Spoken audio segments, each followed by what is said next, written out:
Alright guys, we've got some massive Forsaken news to cover today. From a scrapped Michael Davies killer concept, to major drama surrounding a Forsaken copy, the reveal of Nose's scrapped aerial moveset, and more. There's a lot to break down. You definitely don't want to miss this one, so let's get right into it. So recently, Alex, one of the developers on the Forsaken team, posted something really interesting that instantly caught my attention. He quote tweeted a concept from a Faith Chance skin, and if you don't know, Faith is a horror game about a priest battling demons. Along with that post, Alex said that the concept reminded him of a Michael Davies killer that was actually planned all the way back in the early Damnation days. For those who aren't familiar, Michael Davies is one of the antagonists in Faith and is essentially a boy who becomes possessed by a demon. I'll be honest, I'm not 100% sure on every single detail since I haven't personally played Faith myself. After bringing this up, Alex also said that he was going to try and find the old model that he never ended up finishing, and surprisingly, he actually did find it and posted it for everyone to see. Now obviously this model was in a super early stage of development and nowhere near finished, but even in that rough form, it looks genuinely creepy. The wide, unnatural smile and the strange looking eyes give it a really eerie, unsettling vibe, and honestly, that makes perfect sense. In the early Damnation days, the game was originally heading in a much darker, more horror-focused direction, and this model fits that vision perfectly. It feels far more disturbing than a lot of the Forsaken designs we're used to today. As for Michael Davies being a planned killer back then, this honestly isn't too surprising. Damnation in its early stages had a lot of really unique characters in development. We had ideas like 2011X, Cornelius, and Cool Killer all being discussed at one point. The dev team was clearly trying out a wide range of horror concepts before Forsaken eventually found its own identity. That said, I do think Michael Davies would have been a pretty odd fit in the long run. He doesn't really have much of a connection to Roblox culture or Forsaken's current world. If anything, his design and overall theme feels more like something you'd see in a game like Pillar Chase 2 rather than Forsaken or Damnation. Still, it's really cool to see these forgotten concepts resurface, especially ones that show just how different the game could have been if it stayed on its original horror-focused path.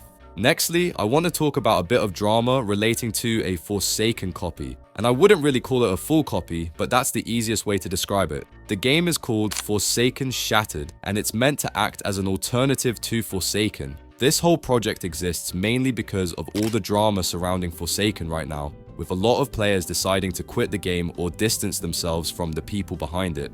Because of that, some developers have stepped in to create a separate game that plays very similarly to Forsaken, but with its own twists, changes, and additions. Forsaken Shattered is planning to add a bunch of new characters, including ones that are planned for Forsaken later down the line, like Ringmaster and Doombringer, as well as scrapped concepts such as Sonic.exe. On top of that, they're also adding brand new skins like Dignity Noli and the Pyro Cool Kid concept. But it's not just skins and characters, they're also changing up the lore.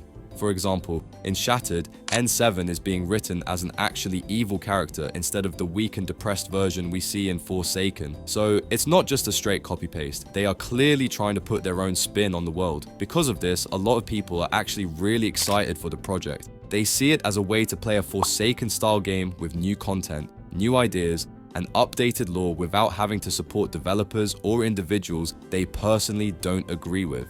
For many players, this feels like a fresh start, the same core gameplay they enjoy, but without the baggage that Forsaken currently carries. However, not everyone is happy about this project. One of the biggest critics is Cacklebox, one of the original developers on the Forsaken team who left after a large amount of drama came out. He recently posted a long thread giving his thoughts on Forsaken Shattered, and to summarize his overall take. He believes that although the Shattered developers are clearly talented, he doesn't like the project because it's too directly built off Forsaken instead of being its own fully original game. He argues that even though players may want an alternative to Forsaken because of all the controversy, recreating the same game instead of building something entirely new shows a lack of originality and disregards the months of effort and collaboration that originally built Forsaken's identity. At one point, he even compared it to rearranging someone else's furniture in your own house. It may look nice, but it's still not truly yours. However, after receiving backlash, he did clarify that he wasn't trying to demonize the Forsaken Shattered developers and admitted that some of his wording came off harsher than he intended. Unsurprisingly, his take caused a lot of backlash from the community. Many players felt that he was being unfair, especially considering how damaged Forsaken's reputation currently is. And honestly, I can see both sides here. Personally, I would always prefer a completely original game over a direct alternative to Forsaken, but at the same time, I completely understand why players are excited for Shattered and why developers are choosing to make it. Forsaken's reputation right now is in a really bad place. A lot of people simply don't want to be involved with that mess anymore, but they still enjoy the core gameplay and style of the game. And that's where Forsaken Shattered comes in. It gives those players another option. Whether you see it as a copy, an alternative, or a reimagining really just comes down to perspective.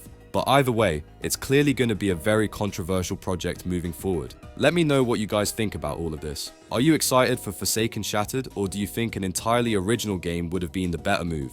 Nextly, we recently got to see a scrapped moveset that was actually planned for Nos, and honestly, this one is really interesting. So recently, Ves came out and showcased the animations for Nos's original scrapped kit. According to him, Nos was originally designed around isolating survivors and performing air combos, which is a really wild idea, especially since we don't currently have a single character in Forsaken that can go fully aerial. Not long after that, Cacklebox ended up posting actual gameplay footage of this scrapped moveset, and from what we saw, it looked insanely fun. One of the main abilities in this kit was called Midnight Ascent, which pretty much allowed Nos to take flight.